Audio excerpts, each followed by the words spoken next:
Hello guys, welcome to Soni online classes. आज इस video में डिस्कस करने जा रही हूँ जनजाति जाति निरंतरता क्या होता है, यानी ट्राइब कास्ट कंटिन्यूम क्या होता है। तो गाइज ये एंथ्रोपोलॉजी का एक इम्पॉर्टेंट टॉपिक है। एंथ्रोपोलॉजी जिसे हम मानव विज्ञान या फिर मानव शास्त्र के नाम से भी जानते हैं।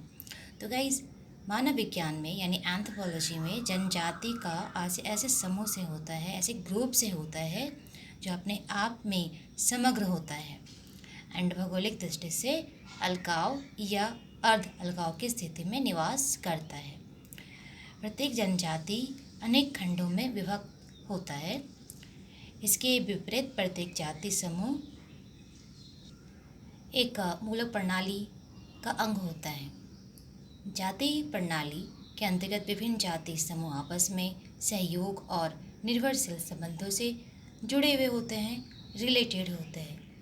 तो यहाँ पे हम देखेंगे जनजाति और जाति में क्या क्या डिफरेंसेस है एंड उनमें क्या क्या निरंतरता पाई जाती है।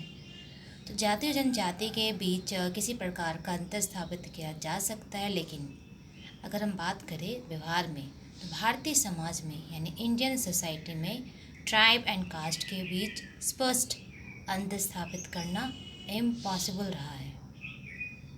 ऐसा नहीं है, यानी जाति और जनजाति के बीच स्पष्ट अंतर स्थापित करना संभव नहीं है, क्योंकि जनजाति में जाति और जनजाति में देखा जाए तो कुछ कुछ लक्षण है वो पाए जाते हैं। ऐसा जनजाति और जाति के बीच निकट सांस्कृतिक कांटेक्ट के कारण होता है। दोनों एक दूसरे के कांटेक्ट में रहते हैं, इसलिए आप देखोगे कि दोनों में एक दूसरे का कल्चर थोड़ा थोड़ा पाया जाता है। कांटेक्ट के कारण, संपर्क के कारण होता है। अर्थात भारतीय समाज में जनजाति एवं जाति के बीच कठिनाइयाँ उत्पन्न करना थोड़ा इम्पॉसिबल हो जाता है। आंध्र विदेय की बात करें समाज शास्त्र दृष्टिकोण से जनजाति और जाति के बीच अंतर स्थापित करने का वो प्रयास करते रहे हैं। आंध्र विदेय भौगोलिक दिशा, धर्म, भाषा के आधार पर जनजाति और जाति को हमेशा पृथक करने की कोशिश करते रहे। इनके अनुसार जनजाति भौगोलिक अलगाव में निवास करती है, जबकि जाति की बात करें तो बृहद जाति व्यवस्था ही एक इकाई है। जाति प्रमुख भाषाओं का प्रयोग करती है, जबकि जनजाति की बात करें तो इनकी अपनी स्थानीय बोली होती है। जाति हिंदू धर्म में विश्वास रखती है, जबकि जनजाति प्रकृतिवादी होते हैं, वो प्रकृति में विश्वास रखते हैं। बेली, सचिदानंद, सुरजीत सिन्हा जैसे एंथ्रोपोलॉजिस्ट की बात करें तो आंध्र विदेय के विचारों से वो असहमत हैं।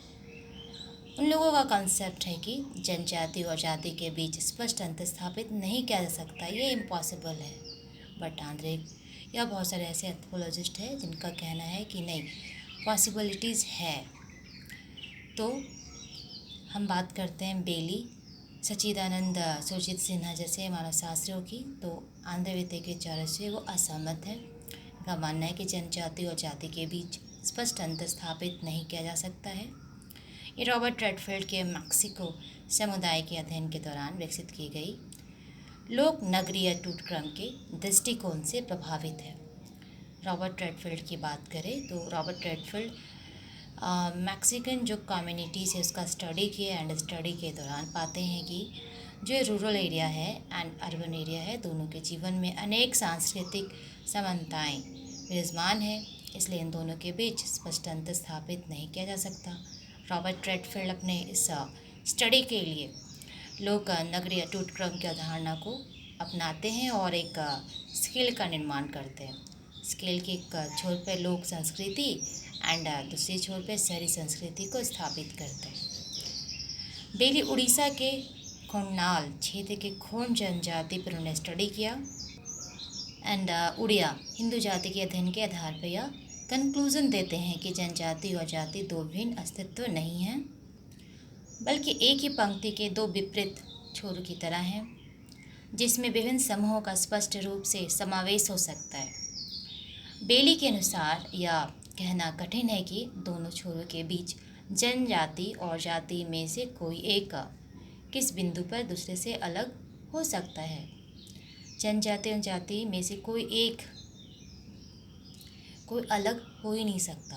बेली विशिष्ट कसौटी अर्थात कृषि कार्य में संलग्न भूमि और जुड़े लोगों को उन जुड़े लोगों के अनुपात के आधार पर, रेशियो के आधार पर विभिन्न समूहों का पंक्ति में विभिन्न बिंदुओं पर प्रतिस्थापित करते हैं। जिस समूह में यह अनुपात ज़्यादा होगा वह समूह जनजातीय छोर के उतना ही ज़्यादा करीब होगा। इसके विपरीत जिस समूह में यह अनुपात ज़्यादा होगा वह समूह जनजातीय छोर के उतना ही ज़्यादा करीब होगा। इसके विपरीत जिस समूह में निर्भरशील संबंध का अनुपात जितना ज़्यादा होगा वह समूह जाति छोर के करीब होगा। इस दृष्टि से खोंड जनजाति छोर के करीब और हिंदू जाति समूह जाति छोर के करीब है। बेली का मानना है कि जनजाति जाति के बीच का अंतर समग्रता के स्तर पर स्थापित नहीं हो सकता। इनके बीच